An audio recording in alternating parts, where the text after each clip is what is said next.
आज 6 दिसंबर 2022 है और आप सभी जानते हैं कि 6 दिसंबर 1956 को बाबा साहब भीमराव अंबेडकर हम सबको छोड़कर दुनिया से चले गए थे। आज उनकी यादें, उनके किए हुए कार्य हमारे बीच में हैं। उन्हीं को याद करने के लिए, बाबा साहब को श्रद्धांजलि देने के लिए, पुष्प अर्पित करने के लिए हमने ये कार्यक्रम रखा है और इस कार्यक्रम में काफी लोगों ने हिस्सा लिया। सभी ने पुष्प अर्पित करके बाबा साहब को श्रद्धांजलि दी, नमन किया। मैं समझता हूं कि जितने भी लोग आए थे उन्होंने बाबा साहब के किए हुए कार्यों पर चर्चा की, परिचर्चा की और जो उनके सिद्धांत थे, जो यादें वो छोड़कर गए हैं, जो विचार वो छोड़कर गए हैं, सभी ने ये प्रण किया कि उन विचारों को हम आगे बढ़ाएंगे।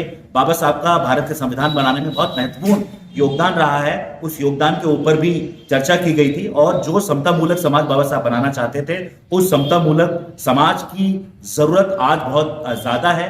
और जो संवैधानिक संस्थाएं संविधान के अंदर दी गई हैं, उन सभी संवैधानिक संस्थाओं को मजबूती करने का वक्त है, क्योंकि आज संविधान को तहस नहस करने की कोशिशें सरकारें कर रही हैं। इन कोशिशों को हम सबको मिलकर विफल करना है।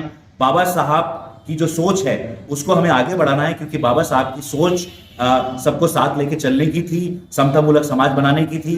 बाबा साहब ने महिलाओं के उद्धार के लिए भी बहुत कार्य किए, महिलाओं को बहुत अधिकार दिलाए। शोषित वंचित तबके जो समाज में है उनको बाबा साहब ने अधिकार दिलाए। बाबा साहब ने हमेशा सामाजिक न्याय की बात की और इसी सामाजिक न्याय पे आज यहाँ पर चर्चा हुई है। मैं उन सभी लोगों को धन्यवाद दूंगा जिन लोगों ने आज की चर्चा और परिचर्चा में हिस्सा लिया और जिन लोगों ने अपने विचार व्यक्त किए। जय भीम, जय संविधान, जय भारत।